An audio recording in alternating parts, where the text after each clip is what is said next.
Hello बच्चों, let's see the question. कह रहा है कि coagulation is the process by which the dispersed phase of a colloid is made to aggregate and therefore separate from the continuous phase. The minimum concentration of an electrolyte in millimoles per litre of the electrolyte solution which is required to cause the coagulation of the colloidal solution is called coagulation value. तो coagulation value बेटा इसने definition समझाई है। मतलब क्या होता है कि मिनिमम कंसंट्रेशन लेनी पड़ती है बेटा इलेक्ट्रोलाइट की मिलीमोल पर लीटर में। ठीक है, जिससे कोएगुलेशन हो जाए तो उस वैल्यू को बोलते हैं बेटा कोएगुलेशन वैल्यू।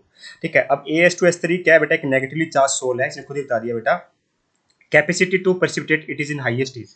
ठीक है, तो प्रेसिपिटेट करने के लिए किस में कैपेसिटी हाईएस्ट होगी, इसका मतलब कि बेटा पूछ रहा है कि किस में हाईएस्ट कोएगुलेशन वैल्यू होगी। देखिए बेटा, इसके लिए ना हमें कोएगुलेशन वैल्यू क्या होती है बेटा, वेरी करती है इलेक्ट्रोलाइट से इलेक्ट्रोलाइट, है ना।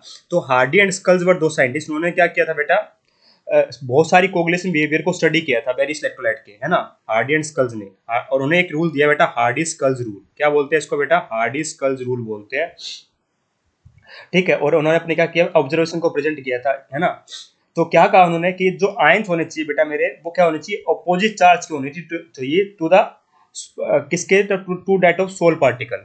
ठीक है, एक तो क्या होना चाहिए बेटा मेरे, अपोजिट चार्ज होना चाहिए बेटा। ठीक है, आयन का क्या होना चाहिए बेटा, अपोजिट चार्ज होना चाहिए। दूसरी बात उन्होंने क्या कही बेटा मेरी कि जितना अब कोगुलेटिव पावर बेटा सबसे ज्यादा इफेक्टिव होगी जब अपोजिट चार्ज होंगे। उसके बाद क्या होगा बेटा, डायरेक्टली प्रोपोर्शनल होते हैं वैलेंसी ऑफ द आयन। अब सारे अपोजिट चार्ज के मिल गए तो बेटा हम क्या देखेंगे, बैलेंसी देख रहे होंगे। ठीक है, जितनी ज्यादा बैलेंसी होगी बेटा उतनी ज्यादा मेरी कोगुलेशन वैल्यू होगी। यहाँ पे अगर आप देखोगे तो पोटेशियम, यहाँ पे पॉजिटिव चार्ज कटा है ना बेटा, तो इसकी वैलेंसी होती है +1, ग्रुप 1 का एलिमेंट है। सोडियम की +1 होती है बेटा। AlCl3 एल्यूमिनियम बेटा ग्रुप 13 का एलिमेंट है, +3 होती है वैलेंसी। और इसमें ऑक्सीजन रेट कितनी होती है बेटा कैल्शियम की, यहाँ पे +2 होती है ना, ग्रुप 2 का है। निकाल भी सकते हो, कोई बड़ी बात नहीं है। अगर मैं x मान लो तो 2x और सल्फेट की -2, तो 2x - 2 = 0। अगर मान लो बेटा x मान लेता है पोटेशियम की, तो 2x - 2 लिखता, क्योंकि सल्फेट की -2 होती है, = 0 करता, x की वैल्यू +1 आ रही होती।